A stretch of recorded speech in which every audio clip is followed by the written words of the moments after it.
আজকে তোমাদেরকে দেখাবো একদম অন্যরকম স্বাদের একটা ক্রিমি লেমন চিকেনের রেসিপি। তার জন্য প্রথমে চিকেনটাকে ম্যারিনেট করে নিতে হবে রসুন কুচি, কাঁচা লঙ্কা কুচি, চিলি ফ্লেক্স, অরিগানো, নুন, সাদা তেল, লেমন জেস্ট আর লেবুর রস দিয়ে।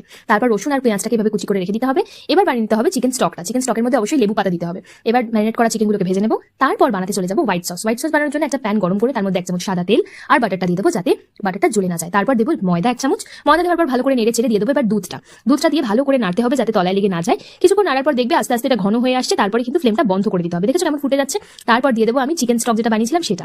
এবার এটা নাড়তে নাড়তে একটু লাম্পস থাকবে, কিন্তু পরে একটু ফুটতে ফুটতে কিন্তু ঠিক হয়ে যাবে। অবশ্যই বেশি আঁচে ফোটাবে না। এবার চিকেন ভাজার যে তেলটা ছিল তাতে অল্প একটুখানি বাটার দিয়ে আমি এবার রসুন কুচি আর যে পেঁয়াজ কুচিটা দিয়েছিলাম সেটা এবার ভেজে নেবো। এবার ভেজে নেওয়ার পর যেগুলো চিকেনগুলো ছিল সেই চিকেন ভাজাগুলো দিয়ে ভালো করে নেড়ে চেড়ে নেবো। আর ওদিকে তো আমার হোয়াইট সসটা রেডি হয়ে গেছে, দেখেছো লাম্পস নেই কোনো। এবার ওই চিকেনগুলো যেগুলো রেডি হয়ে গেল সেগুলো আমি এর মধ্যে দিয়ে দিলাম। ভালো করে নাড়তে থাকতে হবে যাতে তলায় লেগে না যায়। তলায় লেগে গেলে কিন্তু অন্যরকম স্বাদ হয়ে যাবে। তো এটা হয়ে গেছে। লাস্টে আমি অরিগানো, চিলি ফ্লেক্স দিয়ে ভালো করে নেড়ে তৈরি আমার লেমন চিকেন।